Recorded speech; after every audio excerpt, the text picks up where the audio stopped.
Myer Realty's commercial corner here. Back in radio land, and boy, are we happy to be here. Aren't we happy to be here, Bob? Absolutely. Kelly, are we happy to be here? Just yell out, Kelly. Just okay, Kelly's Kelly. our video girl. Yeah, speaking of video, she tapes us every week here, and is it on? I always forget what it's on. It's on Facebook, YouTube, and our website. Yes. Yes. So let's tell them who we are, Scott. First and foremost, who are we? No, I mean as far as a show, who are we? I did, but I'll tell them again. We're Myer Realty's commercial corner. That's okay. Nothing wrong with saying it twice. Okay. And I'm Scott Myer, and I'm Fred Myer. And Bob Lunsford. And Bob is our local CCIM expert. That's a commercial designation that he's very proud of. Don't laugh, Bob. We're serious. Yeah, we're serious about that. So, and no, he's got a lot of wealth of information to share. Let us give you the call-in phone number to start with: 844-790-8255. And if you'd like to text in, it's 775-237-2266. So, today's show is going to be about declining home ownership and and the investment rental market. So we got a little something here. We pulled this up somewhere. I don't know where we found it, but it talks about what's going on in the country as far as groups of buyers, you might say, like millennials and retirees, and sort of what they're doing and what their buying habits either are or aren't. And we have discovered that folks we've got a lot of folks that are getting into their 60s, the baby boomers, and they are not buying as many homes. Matter of fact, they're selling homes, and they're renting and or wanting to be a little bit more footloose and fancy free, not bound to a lawn and fixing a roof and all that stuff. So you've got a group of folks, a huge block moving through society. They're continually growing. More and more are selling and renting, or otherwise going mobile, maybe back and forth, maybe moving into motorhomes and things like that. And then you've got motorhomes. Yeah, motorhomes. Moving into motorhomes. Okay. Yeah. All right. They live in them and move back and forth across the country. Wow. Okay. And then also you've got the millennials, and the millennials are another large block of what some people would hope would be a block of potential buyers, but they're not so much, and they are choosing to rent, and they're choosing a lifestyle. They're choosing to have kids later in life, which keeps them more mobile, you might say, less committed to maybe a location. And this has to do to some degree, I believe, with jobs. Jobs today are they're not so much that they're like mobile, but they're less permanent potentially. So folks are, I think it just sort of goes with our society today. Folks are just less committed to a lot of things, and a house being one of them. They just don't want to commit to it. So, and jobs. And they're not as committed to jobs as they used to be. Used to be that people would get a job with a company or in a factory, and they planned on being there for 30 years and retiring. They don't even, it's not even, for one thing, it's not really an option anymore, but also I don't think they want the option. I think, they want to be mobile, and they want to move, and they want the upward trajectory, and they want to be able to bounce from one company to another, constantly trying to move up. That's what they like to do anyway. And I think that's why we don't have a lot of people staying in jobs. For one thing, they aren't, like I said, they aren't available, and I don't think they want to do that anymore from all the studies that I've read. yeah. Let me just chime in one more thing regarding what we're talking about here. This is just like a little, we'll call this a little news blurb I'm looking at here. According to a report from the Joint Center for Housing Studies, Harvard University, homeownership was close to its 20-year lows at 63.7% during the first quarter of 2015. The same report suggests a declining homeownership trend across all age groups, with Generation X taking the worst hit from the 2008 housing crisis. They got beat up bad. Just a little news blurb. There you go, Fred. Wow. Thanks for that, Scott. You're welcome. So, you know, folks don't want to be tied to a piece of real estate. These folks we're talking about. Just They- like the jobs. Yeah, it's kind of like the Interesting. jobs. And then the couples are waiting longer to have kids or start a family. And then the job market being unstable to some degree in some areas of the country still, or folks not wanting, to they aren't as committed to the job as the employer would like to think they are, maybe, right? So just an upwardly mobile and younger society is creating a lot of this. But one of the things, there's a couple of things that I'll read here from the report that we have in the growing U.S. Rental industry. And as per this report from the Harvard Joint Center of Housing Studies, declining home ownership has I just read that. Did you just read that? I did just read that. Scott, you're stealing my thunder. Excuse That's me. my job. Yeah. So I'll read the next one then, because Okay. this is some interesting stuff. According to the National Multi-Housing Council, 37% of the total U.S. households were living in rental establishments, with the renting rates highest among the 30 age group, contributing to 51% of the renting population. Yeah, So, that's the under 30 age group, right? Under 30. yeah. And Zillow reports puts the national rental spending at $535 billion in 2015. That's a lot of rental income combined, isn't it? Man, crazy. 37% higher. 3.7% higher. 3.7%, thank you, higher than overall spending in 2014. So those rents are going up, and I suppose that reflects rents going up, and then more people moving it, selling, and moving into rental property. Both Right, those and we've things would- definitely seen those rents going up right here in the northern Nevada, Reno Sparks area for sure. Yeah, with the highest rental spending among New Yorkers in Los Angeles. Of course, we aren't surprised about that. So, and then one more is, as per the latest Zillow local market overviews, and we kind of take Zillow a bit with a grain of salt, but they do, in this part, maybe they might be more accurate than in their values as far as we find them compared to what we see on the MLS here locally. But the median rent stood at about $1,381 as of December 15th, rising about 3.3% during the last 1 year. So that's pretty good increase for folks who are in the rental market, increase in your rental income. On the other hand, the latest annual inflation rate for the U.S. was about 0.7% or 0.7% on January 20th, 2016, as reported by the Bureau of Labor Statistics.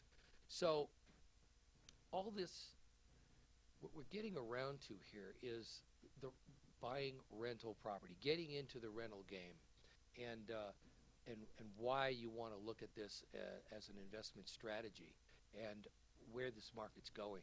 With more and more people, like we're talking about, and these numbers are huge across the country, and we're seeing it right here in our local market, not choosing to buy and choosing to rent. And then, of course, we have the influx of all the folks from Tesla, Switch, and all the other multitude of companies that are following the gorillas that have landed. It's creating sort of a large, I want to almost say, tsunami of housing needs, that we are scratching our heads about how we're going to fill. So that translates to lower vacancy factors, which translates to higher rents. So diving off into the rental market as an investment strategy right now might be a very wise move. And speaking to that, I would like to go to Bob, because Bob, talk about how, frame of mind that an investor wants to be in. I think, we're talking about these single-family homes or small multi-properties as maybe an initial investment for, a novice real estate investor. So one point of emphasis that I might make in terms of these single-family homes is remember that as an investor, you're buying this. You should be buying this on the financial returns that you could achieve, both on a cash flow basis, but then when you go to sell the property, whatever equity gain you have from that. You shouldn't be looking at these properties emotionally, and that would be a key difference between an investor who's looking at these homes to put a tenant in versus a single family homeowner. We'll have to pick this. We'll have to pick this up in a little bit. We got to go to a break real quick. Sorry about that. We'll be right back. Reno Town Tonight. Hello, everyone. We are back, and we are. Myer Realty's Commercial Corner. There Thank you you, go, Brad. Scott. Just trying to help. Thank you. Just trying to help. The call-in numbers, and if you're in your car and your dashboard is as dirty as mine, you can probably as dusty as mine, you can just sort of put it with your finger on there and just sort of dust it, make it in the dust. The number is 844-790-8255 if you'd like to call in. If you'd like to text in, 775-237-2266. Keep it clean, okay? And Bob would like to finish up with what he was saying. Well, just as we went to the break, I just wanted to emphasize that as an investor, you need to look at these transactions, these properties that you're buying, that you're not going to be living there. And, so you have to be careful in terms of any rehabilitation, keep your costs low, that sort of thing. You need to evaluate these strictly on a financial basis, not an emotional basis, as you would when you're stepping into a single-family home to occupy that residence. So it needs to be a financial consideration. And that's hard to do for a lot of people. I mean, even there's a lot of investors that say or think that they're doing that when, we work with them and we see that. And it's something you can't help it a lot of times. I mean, there's going to be some emotion there, but you need to try and separate it. You need to try and really focus on the numbers and try and really, train yourself to be able to do that as an investor, to be able to just look at the numbers and not get emotionally tied to the property. Like Bob said, you're not going to be living there. You want to be thinking, is it a good property for tenant, and, you want to look at that. And you want to look at the numbers, and you focus on those numbers, and if it makes sense for you, if you see a way you can add some value to a property or see some way you can make it work for you, that's what you're looking for. Isn't that correct, Bob? That's correct. Okay. All right. Thank you. I've got something I'd like to add as far as some more statistics. According to a survey conducted by Rent.com, a property rental website, nearly 45% of rental managers recorded more millennials seeking tenancy. In other words, not buying. Whereas 54% of rental managers witnessed an increase in the previous homeowners looking to rent. So what they're saying is the statistics across the country are spelling out that folks are selling their houses, or folks that went through the downturn and maybe lost their home, they're just not willing to buy again or yet. We're not sure what the answer to that is, but it speaks volumes to, once again, the business of buying rentals and renting them out, and where that's going. And there's another one that I'd like to read about the rents and where they're going. According, once again, to the same survey, Rent.com, property managers using their rental property portal forecast, they forecasted, an annual increase of up to 8% in rents against 6% in 2014. That's nationally. I'm not sure where ours are actually. Well, actually, there was an article about 2 months ago in the local newspaper regarding Reno had the third highest increase in rents of any city, major city in the country, after Orlando and Austin, I believe. So I believe last year rents were up 12% on average. That's good for anybody that already owned some property. They're definitely benefiting from that. Definitely. Well, and then anyone wanting to get into the marketplace, my gosh, that's a great return for somebody. Yeah. So, I mean, this is screaming. This is not, and you know what the great thing is about rental properties and homes, single family, it's not rocket science. If you own a home now, you understand what it is. Except when you're fixing things, you're going to another address to do it, and somebody lives there. So you got to, knock on the door. Mm-hmm. But it's not rocket science, and it's a great way to build a retirement. Yeah, I'd like to speak to what Fred was saying just a second ago regarding people, that, well, a lot of people aren't able to buy, aren't buying. There's a lot of reasons for that. There's a lot of people, their credit really got damaged.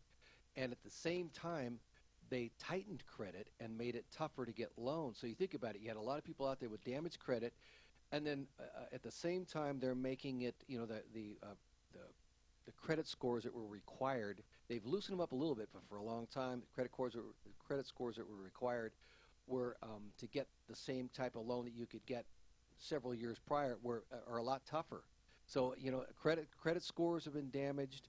You've got people that have they really extend themselves credit-wise over the downturn. So there's a lot of reasons why people aren't buying right now. And some of the other, we spoke about some of the other ones earlier about some of the millennials, just they really aren't into buying or getting tied down to a house. So there's many different reasons why that's happening. So, and maybe we could touch on how you can sort of helping folks think about maybe how they can accomplish this. Like, there's you might have access to funds. You might have funds and access to them that you don't realize. So, for instance, in a 401k, there is a way to either take a loan out against or actually pull money from a 401k. I believe there's certainly self-directed IRAs. You can lease property in a self-directed IRA. You can purchase property in a self-directed IRA. You need to speak with the person who handles that, because or your accountant for this stuff. We always want to mention that, but people should. We're not accountants. Yeah, we're not accountants, and people should speak with their tax person or accountant when they're doing investing. As far as the 401k, which check with your accountant too. From what I understand, I think you can borrow from that, but you have to pay it back. I think that's what the deal is. For down payment, but there's also another, and you'll have to talk with whoever's handling your 401k. But there's another way. It's called a solo 401k, and I think you can use the money out of that. So there is a number of ways that you can find places you have money you might not realize that you have access to get out and get started. Right? Yeah. We also in this office, we have, there's a lot of experience and creativity in Myer Commercial.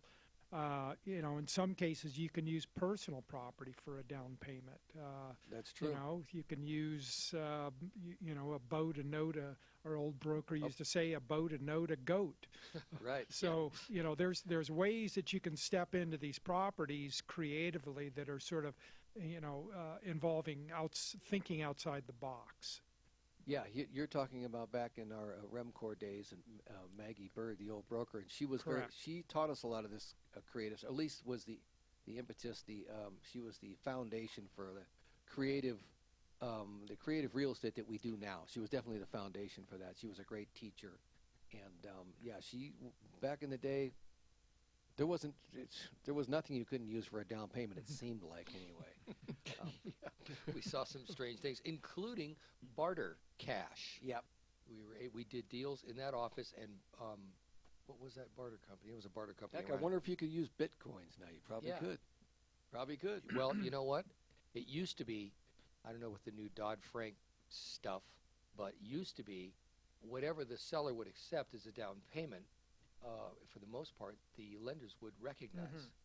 But that may have changed to some degree. But the solo 401k can be used for a down payment. As far as I know, I'm reading this from a document here that I printed out. So once again, check with your accountant. But we think it can be. So that also you could pull a second from your house. You want to think about that before you do it. People did that back in the last run-up. But this is a different market, in my opinion. We're in a different market, different dynamic completely, all driven by a completely different set of circumstances than we had before. The last run-up was all. I think one of the things we also, if you're considering something like that, we have several forms, spreadsheets, whatever, that we could use to help you demonstrate cash flow models. That is, if you actually go through with one of these transactions, if you take a second out on your house, what's the cost of borrowing that money? what's your return on that? You can look at this thing very carefully and very analytically, adding up all the expenses versus the gross income, accounting for vacancy and tenant losses, maintenance, whatever the costs are. We can analyze that and come up with a cash flow return for you. Let me clean my glasses off and look over at the computer board, because it looks like we have a question that's been, was that texted in? Is there a word? Yes, Is there such a word as texted? Yes. Okay, We good. just made it up. It's a word. All Go right, for good, it. good. So the question is, I have a question regarding 1031 exchanges.